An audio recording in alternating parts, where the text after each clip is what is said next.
આ મારી late ready થવાની આદત મને ક્યારેક ભારી પડવાની છે. Hello Dimple this side. તો આજે હું રેડી થઈને જવાની હતી પ્રાઇઝ લેવા માટે. દેશી ભાષામાં કહું તો ઇનામ વિતરણમાં. મને ઇનામ મળવાનું હતું. હા મને પણ ક્યારેક મળે. ચા નાસ્તો કરી અને હું રેડી થઈ ગઈ અને મને લાગ્યું કે ત્યાં તડકો હશે, ઉનાળો છે તો સનસ્ક્રીન લગાડી લો. પણ જુઓ, ના સીધી વસ્તુ તો મારાથી થતી જ નથી. પછી મમ્મી ખીજાય કે તું આડાવડું કરે, પણ હું શું કરું. પછી ફટાફટ રેડી થઈને પહોંચી. સારું થયું કે ત્યાં મંડપ હતો. જો કે મને તો જગ્યા જ ના મળી મંડપ નીચે બેઠવાની, એટલે મારે તો ઝાડ નીચે બેઠવું પડ્યું. પર છાયો હતો, વાંધો ના આવ્યો. હું મારી વારાની રાહ જોતી બેઠી હતી. અને જુઓ, મને આદત જ છે કે ઇનામ લેવા જાવ એટલે પહેલા હું સ્ટેજ ઉપર પગે લાગુ જ, કારણ કે મને તો જ મજા આવે.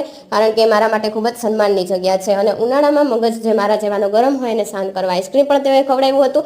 આપણું ઇનામ લેવાઈ ગયું ને એટલે આપણે નીકળી જવાનું. એટલે જુઓ તડકો કેવો છે. આપણા વેરાવળમાં પણ કંઈ તડકો ઓછો નથી. અને પ્રાઇઝમાં ઇનામમાં શું નીકળ્યું તે તમે કાલના બ્લોગમાં જરૂરથી જોજો. લાઈક શેર ફોલો કરજો. Bye bye. વિડીયો ઓફ હતો. એમને ઉતારજો.